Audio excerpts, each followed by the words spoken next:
క్రీస్తునందు దేవుని బిడ్డలారా, తండ్రి కుమార పరిశుద్ధాత్మ త్రియేక దేవుని నామములో నా శ్రమలో నేను యెహోవాకు మొరపెట్టి తిని ఆయన నాకు ఉత్తరమిచ్చెను. ఈ ఆదివార దినమున విశ్రాంతి దినమున దేవుడు ఉదయకాలముననే ఆయనను వెతుకుడి, ఆయన సన్నిధిని బలముగా వెతుకుడి. నా శ్రమలో నేను యెహోవాకు మొరపెట్టి తిని ఆయన నాకు ఉత్తరమిచ్చెను. ఏమని ఉత్తరమిచ్చింటాడు దేవుడు భక్తుడు మొరపెడితే? యెహోవా అబద్ధమాడు పెదవుల నుండి మోసకరమైన నాలుక నుండి నా ప్రాణమును విడిపించు. దావీదు దేవునితో ఈ రీతిగా అడుగుతున్నాడు, అబద్ధమాడు పెదవులను తొలగించు, మోసకరమైన నాలుకను తీసివేయి. అందుకే ఇక్కడ అంటున్నాడు, మోసకరమైన నాలుక నుండి నా ప్రాణమును విడిపించుము. మోసకరమైన నాలుక, హృదయము మోసకరమైనదని భక్తులు చెప్తారు. మరి నాలుక కూడా మోసకరమైనదని దేవుని వాక్యం చెప్తూ ఉంది. ఇక్కడ శ్రమలో దేవునికి మొరపెట్టడం నేర్చుకోవాలి. తర్వాత మోసకరమైన నాలుక నుండి మానవుడు విడిపించబడాల. మూడవది అబద్ధమాడు పెదవుల నుండి. ఇంకేమంటాడు? అయ్యో, నేను మోషేకులో పరదేశునై ఉన్నాను, కేదారు గుడారముల యొద్ద కాపురమున్నాను, కలహప్రియుని యొద్ద నీ చిరకాలము నివసించువాడను.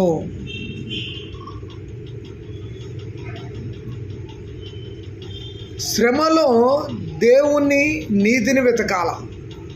ఒక విశ్వాసి కానీ పరిశుద్ధుడు కానీ ప్రభు అంటే రోజు నువ్వు బిర్యానీ తినాలనుకుంటే తినలేవు. ఎందుకంటే నువ్వు రోజు బిర్యానీ తిన్నావనుకో దేవుణ్ణి మర్చిపోతావు. వారానికి ఒకసారి బిర్యానీ దేవుడు ఇచ్చినాడు అనుకో. అందుకే అంటున్నాడు, మోసకరమైన మన నాలుక మోసకరమైనది, మన హృదయము మోసకరమైనది, మన జ్ఞానము మోసకరం. ఒక చిన్న ఎగ్జాంపుల్ చెప్తా. ఎందుకంటే పాపం ముఖ్యమంత్రి జగన్మోహన్ రెడ్డి గారు ఏం చేసినారు? 5 సంవత్సరాలు ముగించుకొని తిరిగి మళ్ళా వచ్చే 5 సంవత్సరాలకు ఒక మేనిఫెస్టోను విడుదల చేశారు. ఆయన అనుకున్నాడు, నా నాలుకతో నేను అబద్ధాలు చెప్పకుండా నేను ఏమి చేయగలుగుతానో అది మాత్రమే. అంటే అంతకుముందు కూడా చెప్పింటాడు, చేయలేకపోయింటాడు, అబద్ధం ఆడింటాడు. కానీ ఇప్పుడు ఏం చేసినాడు? ఎందుకులే, మనం 1,00,000 అబద్ధాలు ఆడడం కంటే ఉన్నది నిజాయితీగా. అంటే ఆయన ఒక రాజు, దేవుడు అతనికి అధికారం ఇచ్చాడు, దేవుడు అతనికి 5 ఏళ్ళు పాలించమని రాజ్యాన్ని ఇచ్చాడు. ఆయనకు లోటుపాటులు తెలుసు, ఆయనకు డబ్బులు ఎంత ఉన్నాయో తెలుసు, ఆయనకు ఆర్థిక పరిస్థితులు తెలుసు. కాబట్టే ప్రకటించాడు. అంటే నోటికి వచ్చిందల్లా మాట్లాడమే అబద్ధం. నేను ఇది చేస్తా, అది చేస్తా, ఇది చేస్తా. అందుకే అంటున్నాడు, నేను ఎందుకు ముఖ్యమంత్రి గురించి ఎగ్జాంపుల్ చెప్తున్నాను అంటే, నాలుక మోసకరమైనది.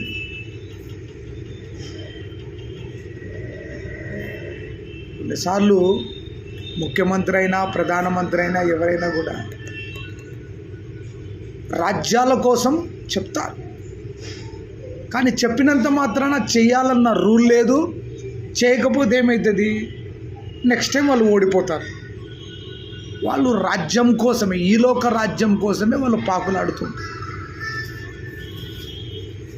దీంట్లో అర్థం ఏమంటే, ఈలోకపు రాజులు చెప్పి మాట తప్పినా వాళ్ళకేం కాదు. కానీ పరలోకపు రాజు ఒక మాట మనకు ఇచ్చాడు అంటే అది నెరవేరుస్తాడు. అందుకే వాగ్దానము చేసిన దేవుడు నమ్మదగిన దేవుడు.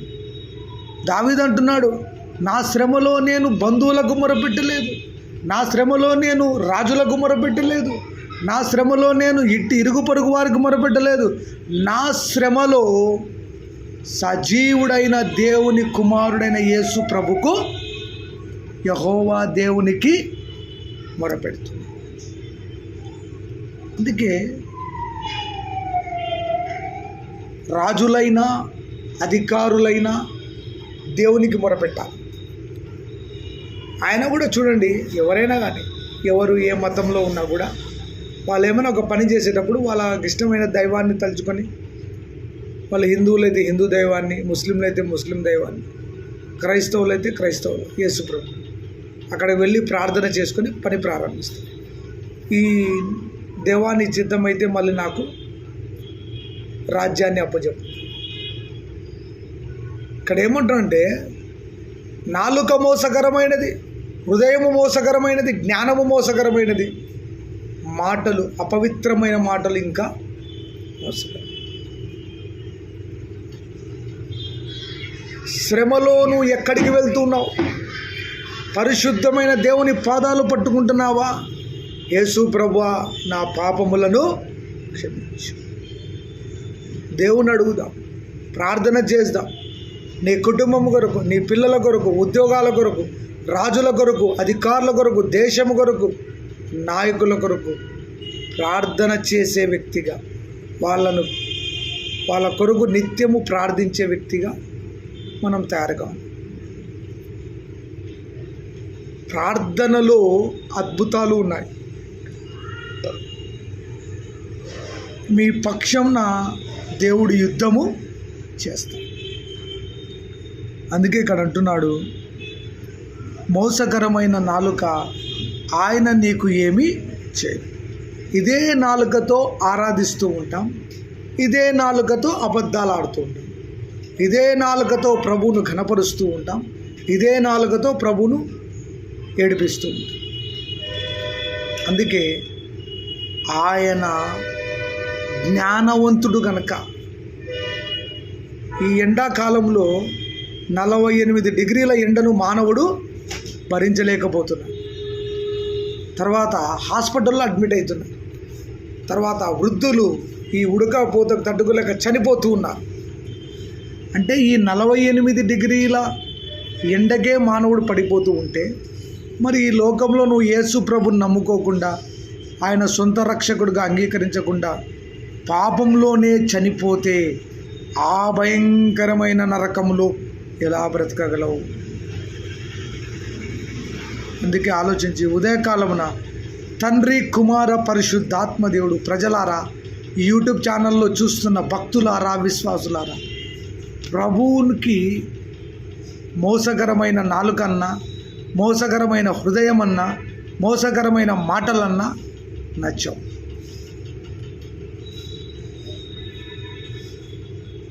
అందుకే యెహోవా యందు నమ్మిక ఉంచువారు ఎట్లుంటారంట? కదలగా నిత్యము నిలుచు సియోను కొండవలే ఉందురు. ఆయన మార్గము పరలోక మార్గం, ఆయన రాజ్యము ఈలోక సంబంధమైనది కాదు. నువ్వు నేను మరణించాక పరలోక రాజ్యంలో స్థానము, ఆ దేవదూతల మధ్య సైన్యముల గదిపెట్టిన యెహోవా పరిశుద్ధుడు, పరిశుద్ధుడు, పరిశుద్ధుడని పెదవులతో ప్రార్థించడం కాదు కానీ విశ్వాసముతో ప్రభువును వెతకాలి. ఆయనను వెతుకుడి అంటున్నాడు. ఆయనను వెతుకుడి. మోసకరమైన నాలుకతో కాకుండా, మోసకరమైన హృదయంతో కాకుండా. ఒక మనుష్యుడు, ఒక రాజు వాగ్దానం చేస్తే తప్పిపోవచ్చు, కానీ పరలోకపు రాజు పరలోక రాజ్యానికి తీసుకుపోయేంత వరకు మనతో ఉంటాడు. అందుకే అంటున్నాడు, నా శ్రమలో నేను యెహోవాకు మొరపెట్టి తిని ఆయన నాకు ఉత్తరం ఇచ్చాడు. కుటుంబంలో ఉద్యోగం లేదా? దేవుణ్ణి అడుగు. కుటుంబంలో అప్పులున్నాయా? దేవుణ్ణి అడుగు. కుటుంబంలో శాంతి లేదా? దేవుణ్ణి అడుగు. కుటుంబంలో సమస్యలున్నాయా? యేసు ప్రభువుని అడుగు. అందుకే అంటున్నాడు, రాజులను నమ్ముకున్నట కంటే, మనుషులను నమ్ముకున్నట కంటే యెహోవాను ఆశ్రయించుట లేదు. రాజులు కానీ, ముఖ్యమంత్రులు కానీ, ప్రధానమంత్రులు కానీ చేసిన వాగ్దానాలు వాళ్ళు మర్చిపోవచ్చు, కానీ యేసు ప్రభు చేసిన వాగ్దానం మాత్రం ఎప్పటికీ మరువడు. ఈ ఉదయకాలపు ఆదివారపు ఆశీర్వాదాలు ప్రభు మీకు ఇచ్చునుగాక, తోడైండుగాక. ప్రార్థన చేసుకుందాం. పరిశుద్ధుడమైన తండ్రి, అద్భుతకరుడా స్తోత్ర, ఆలోచనకర్త స్తోత్ర, నిత్యుడగు తండ్రి నీకు స్తోత్ర, ప్రార్థన ఆలకించువాడానికి స్తోత్ర. తండ్రి, ఈ ఆదివార దినములో పరిశుద్ధ దినముగా ఆచరించుటకు జ్ఞాపకముంచుకునమని పరిశుద్ధుడైన దేవుని ఉదయకాలమునని వెతుకుటకు ప్రభు, ఉదయకాలపు ప్రార్థనలు అనేక కుటుంబాలను దీవించండి. యూట్యూబ్ ఛానల్ ద్వారా సబ్స్క్రైబ్ చేసి అనేకులకు వాక్యాన్ని షేర్ చేయుదురుగాక. అనేక రోగుల కొరకు, అనాథుల కొరకు, దిక్కులేని వారి కొరకు, పేదల కొరకు, భయంకరమైన వ్యాధుల చేత, ఎయిడ్స్ వ్యాధి, క్యాన్సర్ వ్యాధి, తండ్రి మరి భయంకరమైన వ్యాధుల చేత బాధపడుతున్న ఎంతమంది బిడ్డలు బాధపడుతున్నారు. వాళ్ళని యేసు ప్రభు నామములు స్వస్థత కలుగునుగాక. అప్పుల బాధతో, ఆర్థిక సమస్యలతో వేదన పొందుతున్నారు, వారికి విడుదల కలుగునుగాక. ఈ భయంకరమైన ఎండను యేసు నామములో తగ్గించమని ప్రార్థన చేసి, వేడిని తొలగించమని ప్రార్థన చేసి, దేశం కొరకు, రాజుల కొరకు, అధికారుల కొరకు రానున్న ఎలక్షన్లో సమాధానంతో, నెమ్మదితో ఎలక్షన్లు జరుగునుగాక. మంచి నాయకులను ఎన్నుకోండి, మంచి పరిపాలన చేసే రాజులను ఎన్నుకోండి, అధికారులను ఎన్నుకోండి. దేవుడు అనేకులను దీవించునుగాక. పాపంలో శాంతి లేదు, పాపంలో మరణం ఉంది, పాపంలో నరకం ఉంది. ఈ పాపంలో నిత్య నరకానికి వెళ్తారు ప్రభు. ఈ లోకరాజ్యం అశాశ్వతమైనది కాదు, పరలోక రాజ్యమే శాశ్వతమైనది. ప్రార్థన శక్తితో ఏ కుటుంబంలో సమస్య ఉందో, ఏ కుటుంబంలో బాధలు ఉన్నాయో, ఏడుపు ఉందో, ఉద్యోగాలు లేవో, ఆర్థిక ఇబ్బందులు ఉన్నాయో, ఎంతమంది కుటుంబాలలో వేదన వేదన వేదన, ఆర్థిక సమస్యలు, అప్పుల బాధలు కొట్టివేయబడునుగాక. పరిశుద్ధాత్మ దేవుడు స్వస్థత కలిగించునుగాక. ఈ యూట్యూబ్ ఛానల్లో జీసస్ హోలీ ఫైర్ మినిస్ట్రీస్ను ఆశీర్వదించండి, బలపరచండి నాయన. మా పాపములను కడగండి, క్షమించండి. ఎంతమంది బిడ్డలు మంచి కాంపిటేటివ్ ఎగ్జామ్స్ రాస్తున్నారు, వాళ్ళకు మంచి జ్ఞానమును దయచేయండి, వాళ్ళకు ఉన్నతమైన చదువులు తగ్గించండి, ఉన్నతమైన జ్ఞానముతో అభిషేకించమని ప్రార్థన. జీసస్ హోలీ ఫైర్ మినిస్ట్రీస్ ద్వారా జరుగుతున్న పరిచర్యను ఆశీర్వదించు. 100 60 సమస్తం బ్లెస్సింగ్స్. ప్రేరాల కొరకు ప్రార్థన చేస్తున్న స్థలం ఇవ్వడానికి అనేక మంది దాతలు ముందుకొచ్చుదురుగాక. కర్నూలు గొప్ప ఆరాధన జరగాల, పరిశుద్ధాత్మ దేవుడు మహిమ పొందాలా, యేసు నామం గణపరచబడాలా, యేసు నామానికి మహిమ కలగాల. అనేక చోట్ల మమ్మల్ని వాడుకో. ఒక చిన్న నీ చెప్పుల వార్లు మోయట కూడా నేను యోగ్యుడను కాను ప్రభు. శత్రువులను దీవించండి, అధికారులకు మారుమనసు కలిగించండి, చేస్తున్న ఉద్యోగాలలో శాలరీస్ ఇంక్రీజ్ చేయండి, గవర్నమెంట్తో మాట్లాడండి, అద్భుతాలు జరిగించమని ప్రార్థన చేస్తూ ఏళ్ళ తరబడి రెగ్యులర్గా ఉద్యోగాలు రెగ్యులర్ చేయండి, అద్భుతాలు జరిగించమని. ప్రతి పాపాన్ని విడిచిపెట్టి ప్రభువుని విడిచి శాంతిని, సమాధానం, వృద్ధుల కొరకు, పెద్దల కొరకు, ఆకలితో అలమటి ఒక్క పూట తిండి లేక బాధపడుతున్న దిక్కులేని అనాథుల కొరకు, పిల్లల కొరకు, దిక్కులేని బిడల కొరకు నేను ప్రార్థన చేసి ఆశీర్వదించమని యేసు నామములో అడుగుతున్నాం తండ్రి. క్రీస్తునందు ప్రియమైన వాళ్ళారా, జీసస్ హోలీ ఫైర్ మినిస్ట్రీస్ కోసం ప్రార్థించండి. దేవుడు మీ కుటుంబాల అద్భుతాలు చేయనుగాక. ప్రార్థన ద్వారా అనేకులను దేవుడు దీవిస్తున్నాడు, అనేకులు సాక్ష్యాలు చెప్తున్నారు, అనేకులను ప్రభు Jesus holy fire ministries YouTube channel subscribe చేయండి, అనేకులకు వాక్యాన్ని షేర్ చేయండి, దేశం కొరకు ప్రార్థించండి, రాజుల కొరకు ప్రార్థించండి. రానున్న ఎన్నికల్లో నెమ్మదిగా జరిగి మంచి పాలన దేవుడు అనుగ్రహించునుగాక. ఆమేన్. జీసస్ హోలీ ఫైర్ మినిస్ట్రీస్ స్థలముకు దాతలు ఎవరైనా మా హోలీ ఫైర్ మినిస్ట్రీస్ కానుకలు ఇవ్వాలనుకుంటే మా ఫోన్ నంబర్ 7659091876 7659091876. మా కుటుంబం కోసం, మా బిడ్డల కోసం, వృద్ధుల కొరకు ప్రార్థించమని, మీకోసం ఎల్లప్పుడూ మేము ప్రార్థించుటకు దేవుడు మాకు ఆరోగ్యాన్ని అనుగ్రహించినట్లుగా సహాయం చేయమని ప్రభు పేరట మీకు వందనాలు చెల్లిస్తూ ఉన్నాం. ఆమేన్.